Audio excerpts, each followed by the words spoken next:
Today, I want to share a powerful story with you.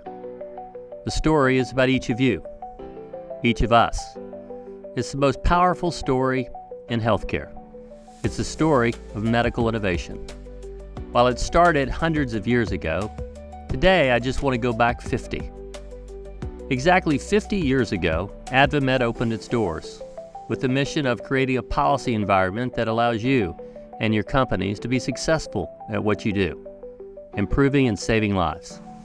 We're proud of those 50 years representing you around the world.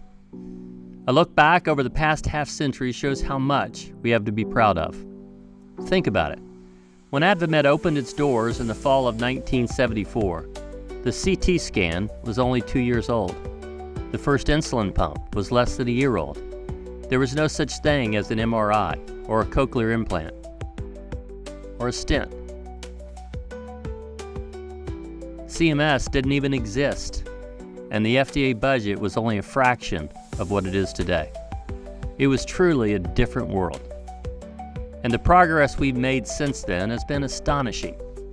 We've gone from needles and syringes and blood draws for type 1 diabetics to insulin pumps and continuous glucose monitors, now driven by AI. We've turned life-threatening open-heart surgeries into minor outpatient procedures. We've taken pacemakers from the size of a car battery to the size of a nickel.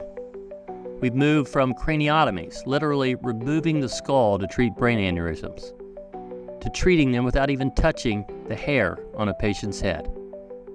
We've moved from heart monitors the size of a piano to a small wearable patch that gathers data for days at a time. From walking with a cane to walking with confidence, and even from you'll never walk again to carrying the Olympic torch. And to think this medtech miracle is really only getting started. Given the extraordinary acceleration of medical progress, there's no question that the next 10 years will be even more spectacular than the past 50. AI and machine learning are already powering a radical transformation in caring for patients. We could be on the cusp of a truly artificial heart, customized and personalized to perfectly fit the patient. Spinal cord stimulators that could fully restore the ability to walk again. Deep brain stimulation to address Parkinson's, epilepsy, and even Alzheimer's. Soon, we can move from selfies for clicks and likes to selfies that could save your life. From clunky hearing aids to AI-driven smart buds that can isolate voices for you and even make you multilingual. From skin art to a nano tattoo that connects to your smartphone. Just imagine that. A tattoo that monitors and diagnoses heart arrhythmia, sleep disorders, and even brain activity. We're not talking about incremental changes, mere baby steps, though we've got those covered too. We're talking about leaps and bounds, a tectonic shift in the quality of patient care and outcomes. But at its heart, the story of the last 50 years and the next 50 years is not simply about technology. It's about people, literally billions of people whose lives have been and will be transformed. Think about this. Just this year alone, 1 million pacemakers will be implanted. 1 million hips will be replaced. 140 million babies will be safely delivered. 4 billion imaging exams. And 8 billion diagnostic tests will be administered.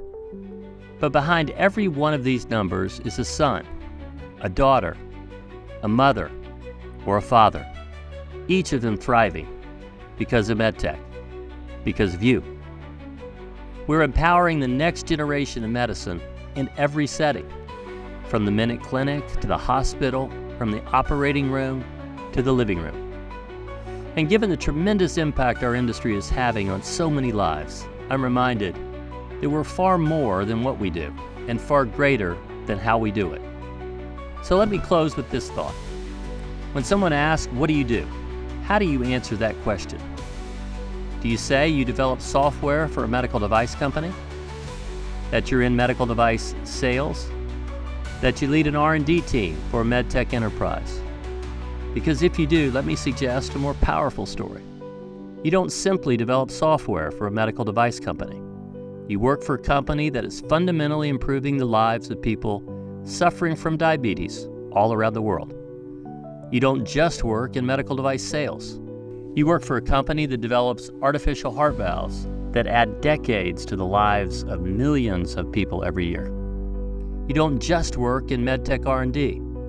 You're developing artificial intelligence for a new colonoscopy that will help doctors find cancer earlier.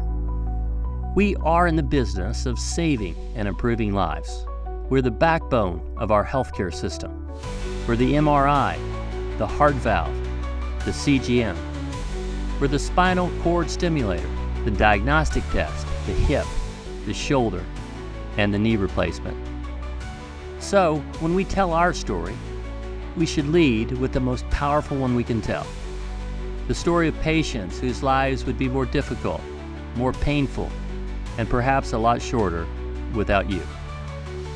Because the story of MedTech is about Eva, who can manage her diabetes more safely, less painfully, and with connected technologies that allow her parents to sleep easier at night. Our story is about Jean, going from wheelchair-bound to strolling around the beach with her grandchildren. Our story is about Maria, whose operation with robotic technology right here at Mount Sinai in Toronto added precious years to her life. It's about Steve ringing the bell. It's about Lucy hearing her mother's voice for the very first time. It's about Hudson.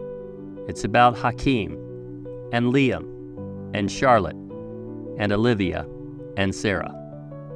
It's the most powerful story in modern medicine. It's the story of MedTech. So on behalf of countless patients whose lives you touch every single minute of every single day, thank you for the work you do, for playing the lead role in this magnificent story.